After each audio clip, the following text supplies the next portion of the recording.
پرانے وقتوں کا ذکر ہے۔ 6 صدی قبل از مسیح میں ایک طاقتور بادشاہ ہوا کرتا تھا جس کا نام ذوالقرنین تھا۔ اس نے بحیرہ ایجین سے دریائے سندھ تک فوجی فتوحات حاصل کیں۔ اس کی حکومت مشرق سے مغرب تک پھیلی ہوئی تھی۔ وہ منصف مزاج اور خدا ترس تھا، کمزوروں کی مدد کرتا اور قانون توڑنے والوں کو سخت سزائیں دیتا۔ ذوالقرنین جب اپنی فوجیں لے کر ایران کے شمال مشرق میں گیا تو وہ قفقاز کے پہاڑی سلسلے تک پہنچ گیا جو بحیرہ قزوین سے بحیرہ اسود تک پھیلا ہوا ہے۔ وہ اپنے اس سفر کے دوران مختلف مقامات پر مختلف قبیلوں سے ملا۔ ایک بار اس کی ایک ایسے قبیلے سے ملاقات ہوئی جس کے ارکان کے لیے اس سے بات چیت کرنا نہایت مشکل ہو رہا تھا۔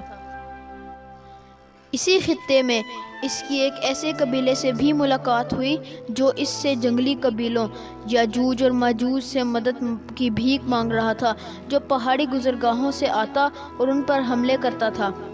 ذوالقرنین نے کہا، مجھے کچھ لوگ دو اور میں تم اور ان لوگوں کے درمیان دیوار بنا دوں گا، آؤ اور مجھے لوہے کے بلاک دو۔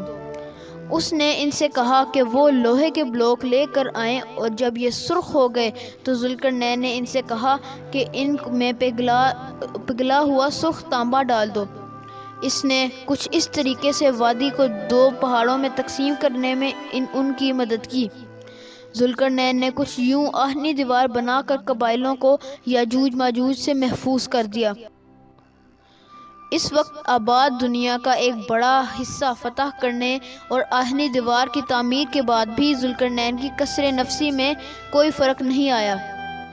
اس نے ان تمام کامیابیوں کا صحرا خدا تبارک و تعالیٰ کی رحمتوں کے سر باندھا۔